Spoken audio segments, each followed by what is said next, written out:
Afternoon. Good afternoon, Joe. Are we? All right. So good afternoon. My name's Joe Bourne.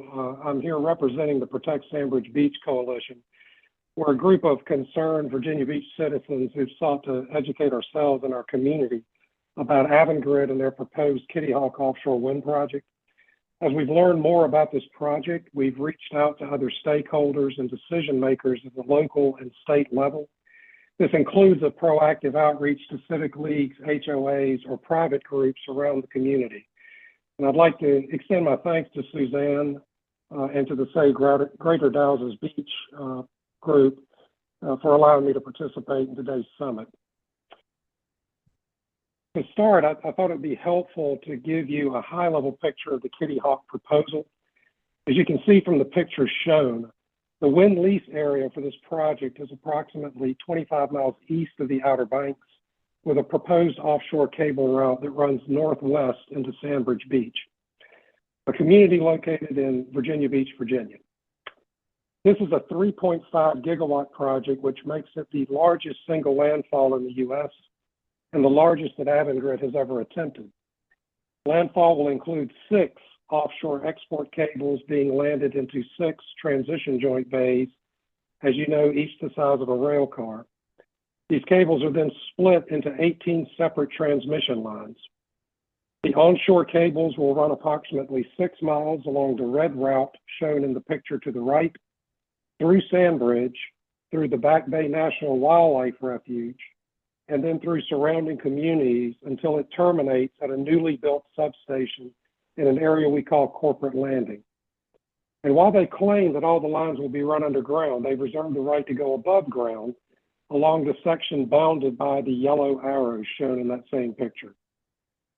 Avangrid does not propose to make landfall in some isolated area of Sandbridge, but in the heart of our community.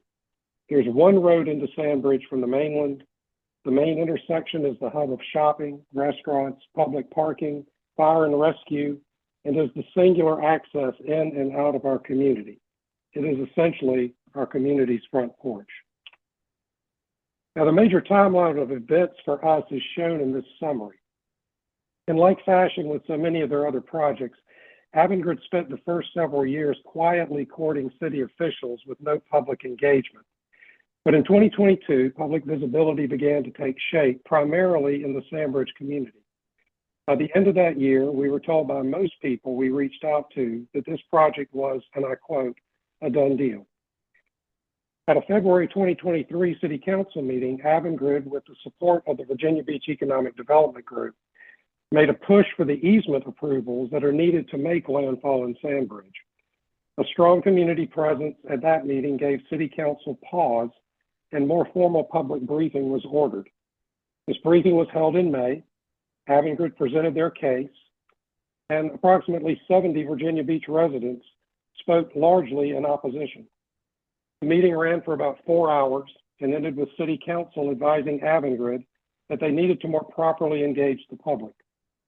In October and November, Avangrid made a final push by scheduling multiple public engagement forums in an effort to check the box and push City Council for a vote.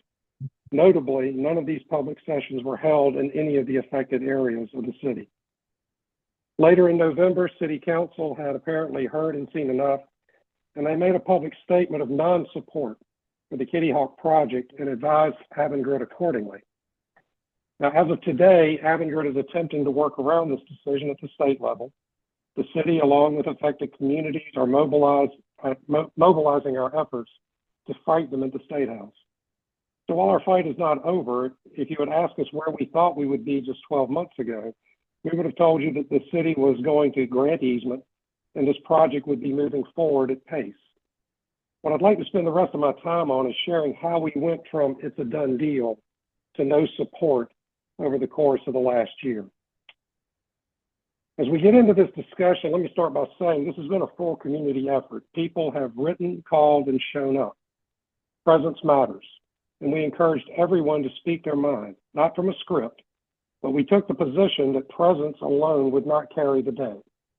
Our group took the responsibility to research all aspects of the project and educate ourselves, our communities, and our city leaders.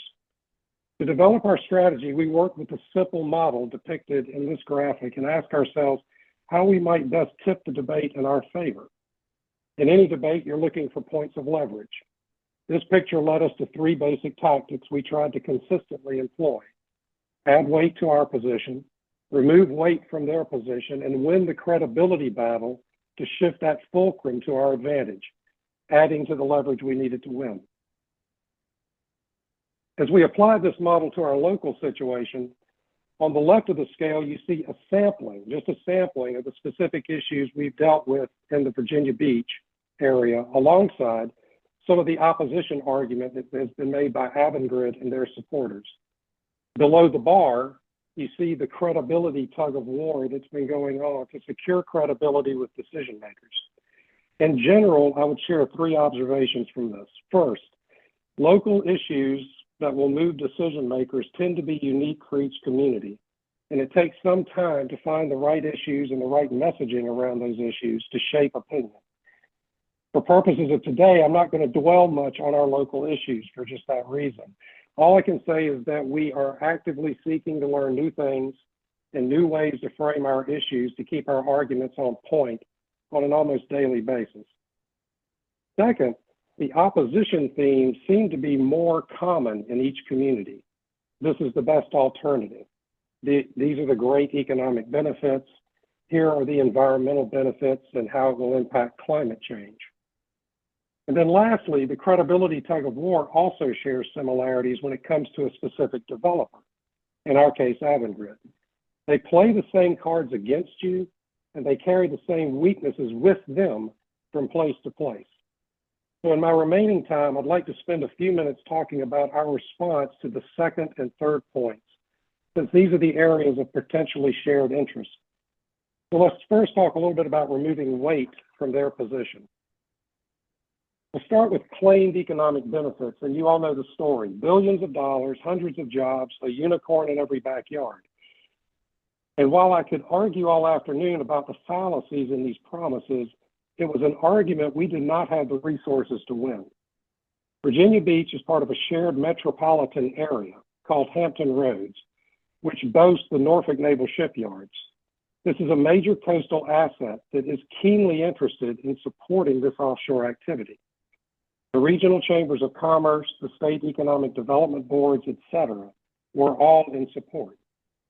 So rather than argue against those benefits, we took a different approach. We purposely separated the grid connection portion of the project from that benefit altogether.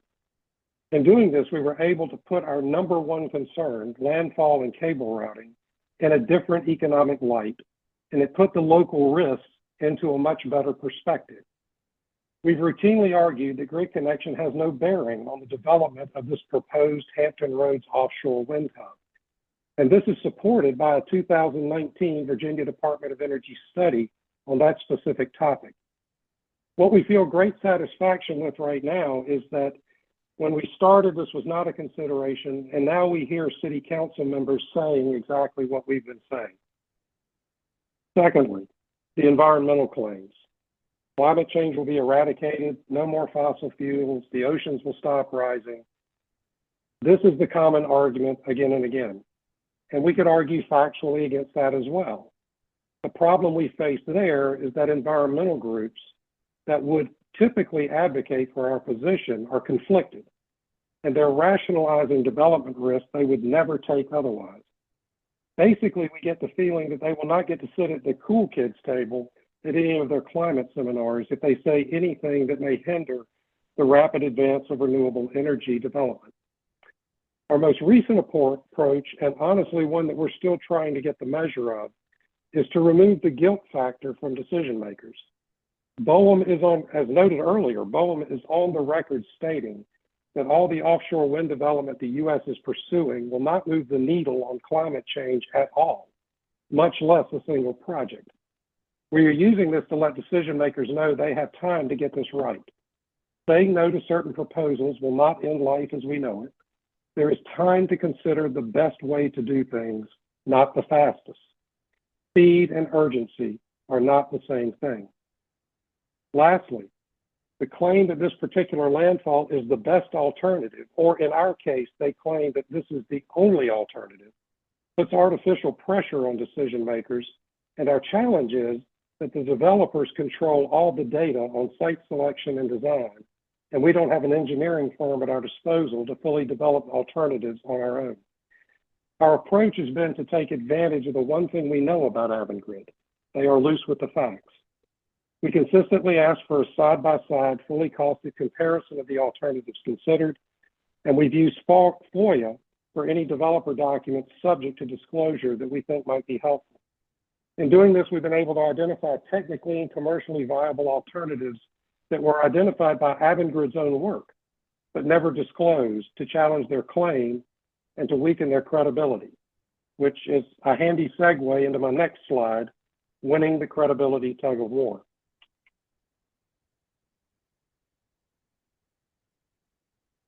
I've broken this slide into two basic categories, defending our credibility and challenging theirs.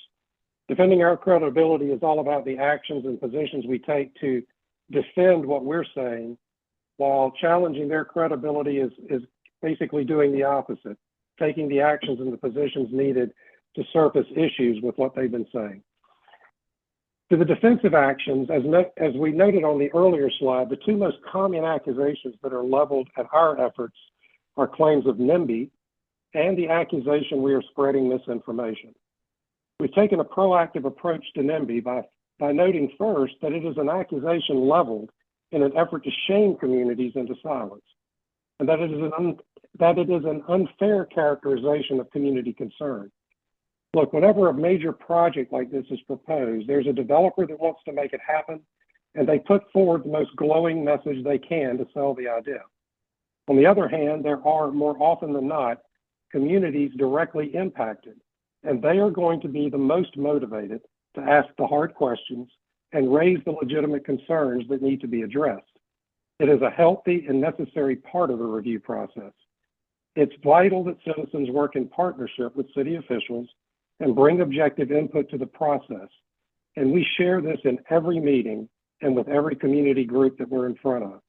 Don't back away from the NIMBY argument. To defend against Avangrid's claim about spreading misinformation, we are both proactive and reactive. We go out of our way to remain factual and objective. We provide citations of independent sourcing for all the information we present. On the reactive side, we don't take kindly to anyone challenging our integrity, so we immediately and directly address any such challenge. We stand by our work and our word. You can disagree with our issues, you can not care about our issues, but no one gets to challenge our integrity because you are unable to address our issues. On the offensive side of things, we focus on three areas. First, we highlight Avangrid's poor community engagement and reputation. This is a weakness they have, and it resonates with city leaders in Virginia Beach who pride themselves on citizen engagement. We offer examples of their failure to follow the most basic elements of good outreach, and we contrast it with examples of successful engagement that the city leaders recognize. We also share stories we hear from other communities that have faced similar issues like your own, and this speaks to the type of partner that we're dealing with. We also fact check every public claim they make. In our experience with this company, this is another weak area for them. As I mentioned earlier, they are kind of fast and loose with their claims. We spend a lot of time reviewing the tapes on public meetings, time-stamping claims, and then correcting those claims with citations. Interestingly enough, the refuting citation would often come from Avangrid's own public filings or prior presentations. This wearing away of their credibility, especially on statements publicly made before the council, was sort of a death by a thousand cuts approach, but it does erode local confidence over time. Lastly, these third-party developers are not really committed to their projects long-term. They can and often do sell out when they need liquidity or the margins are not what they expected. This is a message that we shared in the background in the early days, and then late last year we found out that Avangrid is actually planning to sell a portion of their Kitty Hawk lease area, a point that had not been disclosed to the city. We filed our research on this with the city in November, And later that month, they stated their non-support for Avangrid. So with the close of 2023, we have the support of our city and have now shifted our fight to the state level where Avangrid, as I mentioned earlier, is trying to work around the city's decision.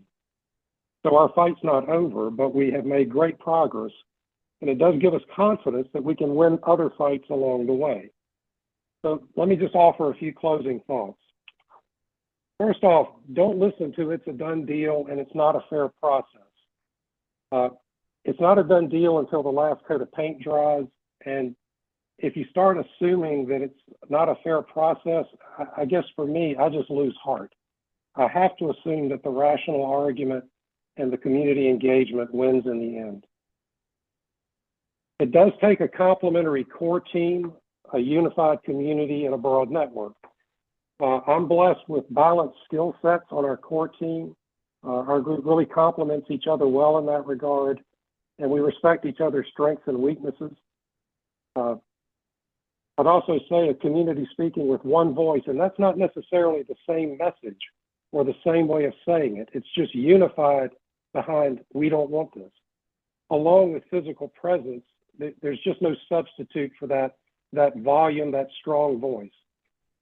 But we also need to build robust networks at the local and state level. And I never cease to be amazed at who knows whose brother who happens to have a contact at the State House that we really need to get in touch with. And the more we've done that, the more robust our network has become, the more easily we can get access we need, and the more quickly we can ramp up response when it's needed. These are large, complex, and fast-moving issues, and I think that all the presentations today were an attestation to that. What we try to do is find our issue and stay focused on it. We're not trying to fight every aspect of offshore wind. We have found our piece of it, and we're making that our fight, and we're fighting that hard and consistently every day. So my guidance would be find your niche and be really good at it. No one person, I'm a big believer in this, no one person has all the answers, but I'm always faithful that the best answers are in the room. And effective teams really have a knack for listening and finding those best answers when they get together. And then lastly, these are long-term fights. We've done a lot to try and find ways to keep ourselves energized. If someone needs a couple of weeks to just take a break and go play with the grandkids, we do that. We support each other in that way. We have found ways to celebrate little victories along the way to keep it as positive as we can. But all the while thinking we never turn our back on the problem, even when we think it's under control. It's a lot like a fire in that. We were always instructed, don't turn your back on a fire, even when it's extinguished. You never know when it's going to flame back up. With that, I do want to thank again Susan Connolly and the group there for the opportunity to share. If you're interested in finding out more about the issues that we're dealing with, you can go to our website noted here. Or Suzanne and the team there have all of our contact information. We're happy to discuss, any aspect of the project and what we're doing down here with anyone that's interested. And with that, Suzanne, I will turn it back over to you.